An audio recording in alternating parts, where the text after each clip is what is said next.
ଯେତିକି ଚାଉଳ ସେତିକି ପିଠା। ତେଣୁକରି ଆମର ତ ଇନକମ୍ ନାହିଁ, କୁଆଡ଼େ ପ୍ରଡ୍ୟୁସର ମାନେ ବି କେମିତି ପଇସା ଖର୍ଚ୍ଚ କରିବେ ଆକ୍ସନ ମୁଭି ଗୁଡ଼ାରେ। ନୂଆ ପ୍ଲାଟଫର୍ମରେ ମୁଁ ଯୋଗ ଦେଇଛି। ଆଜି ମୋର ପ୍ରଥମ ଡେ, ଯୋଉଟାକି ଡର ଲାଗୁଥିଲା ଏତେ ଲୋକମାନଙ୍କ ଆଗରେ ମୁଁ କେମିତି ମାନେ ପରଫର୍ମାନ୍ସ କେମିତି ହେବ କ'ଣ ହେବ। ତଥାପି ଦୃଢ଼ ବିଶ୍ୱାସ ଥିଲା ମୁଁ ଭଲ କରିବି ବୋଲି। କିନ୍ତୁ ଯାହା ବି ହଉ ଲୋକମାନେ ଖୁସି ଅଛନ୍ତି ମୋ ପରଫର୍ମାନ୍ସ ଉପରେ। ଗୋଟେ ସାଇକ ଚରିତ୍ରରେ ମୋତେ ଆପଣମାନେ ଦେଖିବାକୁ ପାଇବେ, ଦରିଆ କୂଳର ଦରଦୀ ବନ୍ଧୁ, ଯୋଉଟାକି director sir, writer sir and owner ତିନି ଜଣ ମିଶିକି, ଯେହେତୁ ମୁଁ ଫିଲ୍ମ ଦୁନିଆରୁ ମୁଁ ଯାତ୍ରା ଦୁନିଆରେ ଏଣ୍ଟ୍ରି କରିଛି, ମୋତେ ଗୋଟେ ଏକ୍ସପେରିମେଣ୍ଟ ହିସାବରେ ମୋତେ ଏମିତି ଗୋଟେ ରୋଲଟି ଦେଇଛନ୍ତି ଯୋଉ ଚରିତ୍ରରେ କି ଆପଣ ଦେଖିବାକୁ ପାଇବେ ଭେରିଏସନ୍। ଗୋଟେ କ୍ୟାରେକ୍ଟର ଭିତରେ କେମିତି କମେଡି କରୁଥିବ, କେମିତି ରାଗୁଥିବ, କେମିତି ମାରୁଥିବ, କେମିତି ହସୁଥିବ, କେମିତି କାନ୍ଦୁଥିବ, ସବୁ ପ୍ରକାର ଆକ୍ଟିଂ ସେଇ ଗୋଟିଏ ଚରିତ୍ରରେ ଆପଣମାନେ ପାଇଯିବେ। ମୁଁ ଚେଷ୍ଟା କରୁଛି ଭଲ କରିବା ପାଇଁ। ଆପଣମାନଙ୍କର ଆଶୀର୍ବାଦ, ଆପଣଙ୍କ ଭଲ ପାଇବା ନିହାତି ଦରକାର।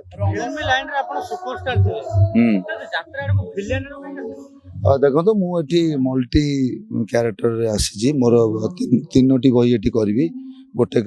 ଗୋଟେ ବହିର ଅଛି ସାଇକ ଚରିତ୍ର, ଆଉ ଗୋଟେ ବହିରେ ଭିଲିଆନ, ପୁରା ଟୋଟାଲ ଭିଲିଆନ, ଆଉ ଗୋଟେ ଭଲ ବହି ଯୋଉଟା ସେଇଟାରେ ହିରୋ କରୁଛି। ହଁ, କ'ଣ ସେଇଟା ପରେ କହିବି।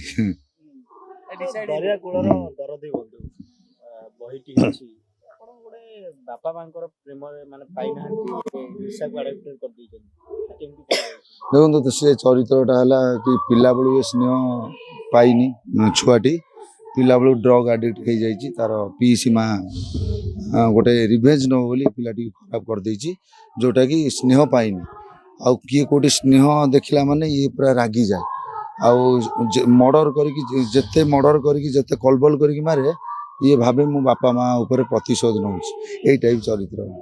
ପୂର୍ବରୁ ଆପଣ ବହୁତ ସାରା ଫିଲ୍ମ କରୁଛନ୍ତି, କିନ୍ତୁ ଯାତ୍ରା ଲାଇଭ ପରଫରମାନ୍ସ କରିବା ନର୍ଭସ୍ ଲାଗୁଥିଲା ପ୍ରଥମ ରାତି ଯେହେତୁ? ଯାତ୍ରା ଦୁନିଆ ତ ବହୁତ ବଡ଼ ଦୁନିଆ। ମୁଁ ତ ମାନେ ପ୍ରଥମରୁ ଓପନ ଥିଏଟର କରିଛି ଗୋଟେ ଦିଟା, ଫିର୍ ବି ସାହସର ସହିତ ଆସିଛି। ଯାଉ ଭଗବାନଙ୍କ ଆଶୀର୍ବାଦ। ଆପଣ ତ ଦେଖୁଥିବେ ମୋର ପାଖାପାଖି ½ ଲିଟର ଖଣ୍ଡେ ସୁଟିଂ ହେଇସାରିଲାଣି। ଆପଣ ଦେଖୁଥିବେ କୋଉ ଭଳିଆ ପରିଶ୍ରମ କରିବାକୁ ପଡୁଛି, କିନ୍ତୁ ପରିଶ୍ରମର ଫଳ ମିଠା। ପରିଶ୍ରମ କଲେ ବି ବହୁତ ଭଲ ଲାଗୁଛି, ଯୋଉଟାକି ଆମେ ଲାଇଭ ଗୋଟେ ଚରିତ୍ରଟାକୁ ନିଖୁଣ ଭାବେ ଅଭିନୟ କରିବାକୁ ଚେଷ୍ଟା କରୁଛୁ, ଆଉ ବହୁତ ଭଲ ଲାଗୁଛି। ଦେଖନ୍ତୁ, ଯାତ୍ରା ପାର୍ଟି କି ତ ଆସିବାର ମୋର ସେମିତି କିଛି ଗୋଟେ ଇରାଦା ନଥିଲା। ସଡନ୍ ସତ୍ୟ ଅଜା ଯିଏ ଅଜା ହିସାବ ହେବେ, ଆମ ଗାଁ ସହିତ ତାଙ୍କର ନିବିଡ଼ ସମ୍ପର୍କ। ଅଚାନକ ମୁଁ କିନ୍ତୁ ଫିଲ୍ମ ପ୍ରତି ଟିକେ ନାକୁ ଇଚ୍ଛା କମି ଯାଇଥିଲା। କ'ଣ ପାଇଁ? ଯେ ଆପଣ ତ ଜାଣିଥିବେ ଆକ୍ସନ ମୁଭି ବହୁତ କମ୍ ପ୍ରସ୍ତୁତି କରାଯାଉଛି ଓଡ଼ିଆ ଇଣ୍ଡଷ୍ଟ୍ରି। ଖାଲି ଲଭ୍ ଲଭ୍ ଲଭ୍ ଲଭ୍ ଉପରେ ଚାଲିଛି। ଆଉ ଗୋଟେ ଦିଟା ଷ୍ଟାରକୁ ଛାଡ଼ିଦେଲେ କାହାର ଫିଲ୍ମ ଚାଲୁନି, ସବୁ ଲସ୍ ହେଉଛି। ଏବେ ତ ଗୋଟିଏ କେବଳ ବାବୁସାନ ମହାନ୍ତିର ହିଁ ଫିଲ୍ମ ଚାଲୁଛି। ଅନୁଭବ ହେଲେ ବି ତା ଫିଲ୍ମ ଚାଲୁନି। Real fact. ଦେଖନ୍ତୁ, ବାବୁସାନ ମୁଭି କେତେ ଟଙ୍କା ଇନକମ୍ କରିଛି ଆପଣ ଜାଣିଥିବେ।